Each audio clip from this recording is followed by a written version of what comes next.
Hi, everyone, and welcome to another edition of Kentucky Horsepower. I'm Jason Wilson, president of KADA, and this is the official podcast of KADA. And joining me today is Amberly Allen of Dealer Merchant Services. Amberly, thanks for joining us. Good to be with you today. Thrilled to be here, Jason. Thank you so much. It's such a privilege. Good to have you with us. And look, let's start. Obviously, you've been a preferred partner of KADA for a number of years, really not long after I came to Kentucky. We forged this relationship. But let's just start with, for those who aren't familiar, who is Dealer Merchant Services and what do you all do? So we're grateful for the partnership, Jason. We are a merchant provider. So we help dealers all across the country pass along their fees to their customers. And although it is sometimes a touchy subject, it's important that dealers do this the right way within compliance, but most importantly, making sure they don't disrupt the customer experience. I see this as something that's becoming more and more commonplace, especially over the last couple of years. I was in my county office here, Scott County, here in Kentucky, to renew tags a few months ago. And Of course, you have the option to pay by check. You're welcome to use a credit card, but clearly on the window, it says they will pass along. It was like 3.5%, whatever that was, that fee was, that they were going to pass it along. So I am starting to see that more and more. What are you seeing in the dealer world? Because you talk about that CSI providing that good experience. What are you seeing as dealers move into this arena? Well, we have nearly 750 dealers on our program today, and that only continues to increase. We anticipate another 1,000 over the next 12 to 18 months. But what we're seeing is that they know that this is much more commonplace. And if they choose a partner that understands automotive, we only work with car and truck dealers. So if they choose a partner that understands automotive, they know that they can roll it out in a way that they have the right word tracking, they have the right training, their accounting department doesn't blow up, all these different pieces of it, making sure they've got the right signage, the right disclaimers. All of those components are so important. We know dealers have a spotlight on them for sure to make sure they're doing it the right way. So that's all we do is focus on car and truck dealers and making sure they understand how to roll out a compliance surcharge program. Yeah, and that kind of brings me to my next point. Obviously, there are legal and compliance requirements, right? That dealers, anyone moving forward with a program such as this has to meet. We are heavily regulated in this industry now more than ever. Talk to me a minute about what that looks like and what Dealer Merchant Services' role is, ensuring that the dealer is in fact compliant and doing all the right things. Well, sure. So there's a couple of different nuances to the program. So there's what is called a compliance surcharge, and there's also what is called a cash discount. So we only offer a compliance surcharge program because, again, it's compliant. It keeps you in compliance with the card brands as well as within state regulations. And one of the most important components of this, Jason, is making sure that we are not charging any type of additional fee or surcharge to debit cards. A cash discount is what's charging on a debit card. So we only want a compliant program. You're only charging a maximum of 3% on credit cards and no surcharge on any debit cards. That's the most important compliance component. Okay, that makes sense. We've talked a lot about these surcharges and whatnot. Obviously, every dealership has a credit card processor, right? So how are you different from a dealer's current provider? What makes you all different from that? Can't they just do that with whom they're using currently? So a lot of times there are merchant providers or even their bank that are rolling out programs like this. And sometimes they're not compliant programs. Again, like that cash discount program where they're charging on debit cards.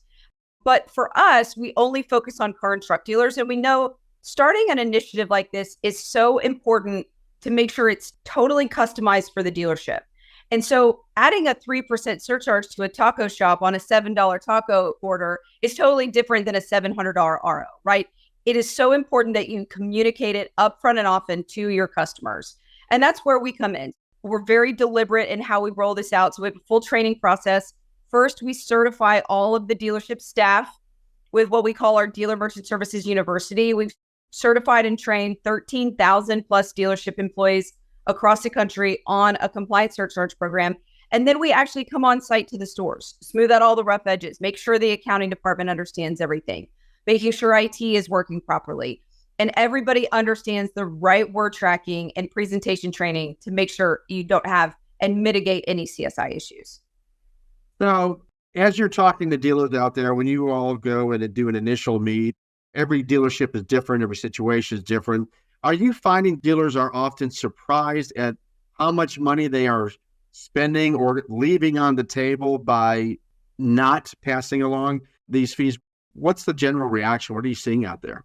Well, we look at thousands of these statements. And what's important to note is they just need to be looking at these statements and having a third party take a second look and give their opinion, because we find all sorts of hidden fees.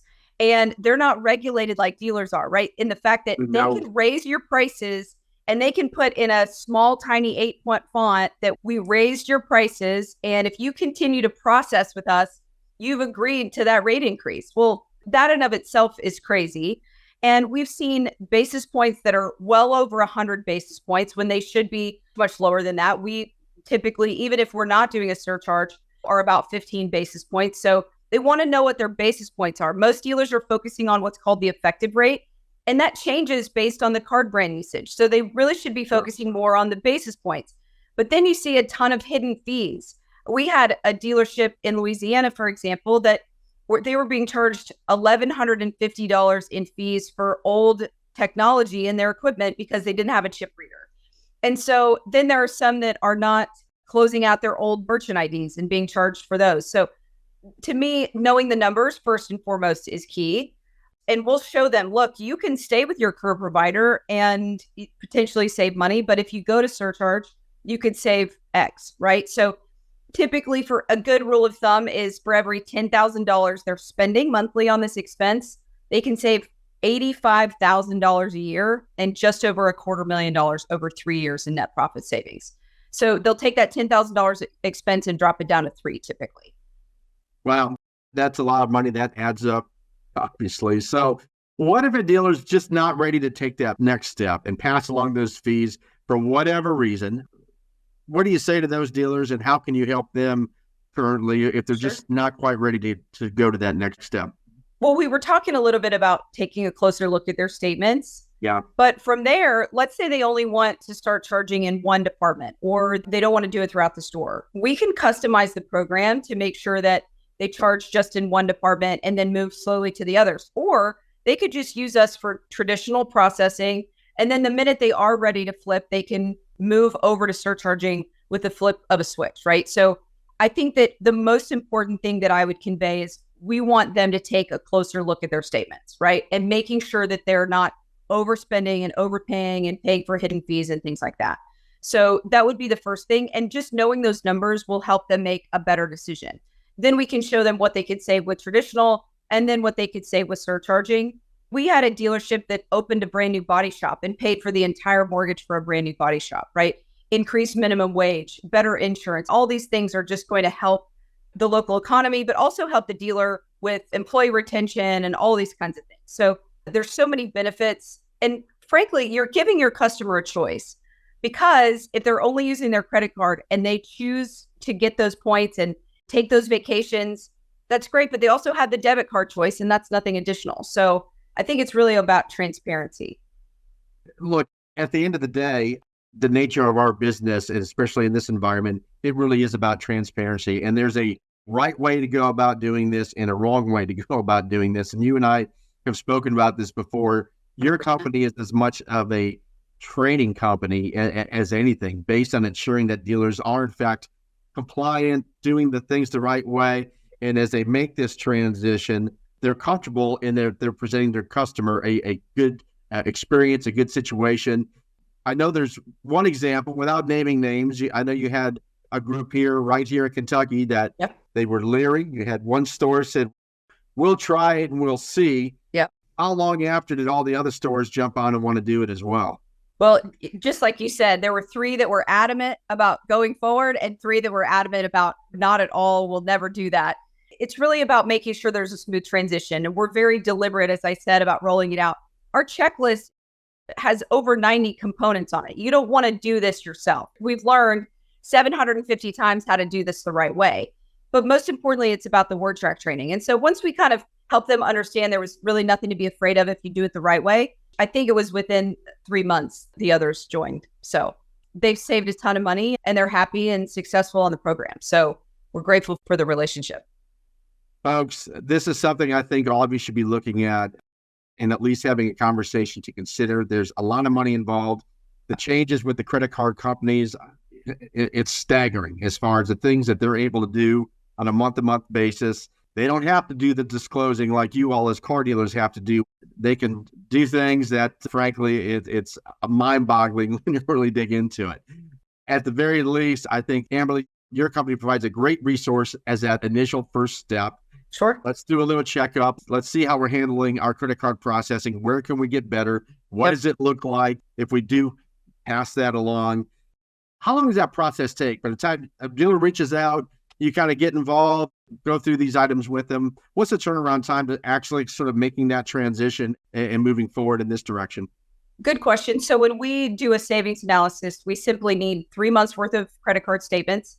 Sometimes American Express is separate, so if they could send those as well. But we'll take 24, 48 hours to do the analysis. We'll get on a quick 10, 15-minute call. We'll review the numbers with you. We'll show you all how the program works if you don't understand it already. If you haven't been on one of our webinars, we'll show you the details. And then from there, if they're ready to move forward, we typically get a dealer started on a surcharge program within 3 or 4 weeks. Okay. Ladies and gentlemen, I urge you to reach out to Amberly and her team. You have nothing to lose, everything gained by at least, look, if nothing else, assess where you are currently in your situation. Get an understanding of what you're leaving on the table, get an understanding of what fees you're paying, all those sort of things. Again, it just behooves you to do that. Dealer Merchant Services has been a endorsed and a preferred provider of KADA, again, from early on. And Amberly, I know you work in other states. I do. Many other states with my peers, and you've seen Amberly or members of her team at KADA convention over the last several years. You've seen them at district meetings. You all are very engaged in the things that we do, and we certainly appreciate that support. So, and it's important to note, just like you said, knowing these numbers, I look at thousands of them, and I could probably on one hand tell you that they were actually paying what they agreed to be paying, right? So if anything else, if they take anything away from it, to your point, take a look at the numbers. We'd be happy to do it. So good enough. Well, Amberly, thanks for joining us today here on KDA's Kentucky Horsepower. Yeah, and, my privilege. Look, all the contact information will be here in this email, folks. If you haven't, reach out, have those conversations, and just educate yourselves a little bit on what opportunities are available to you. So, Amberly, thanks again. Yep, and it's our thanks pleasure for joining this episode of Kentucky Horsepower. Thank you. Appreciate you. Bye-bye.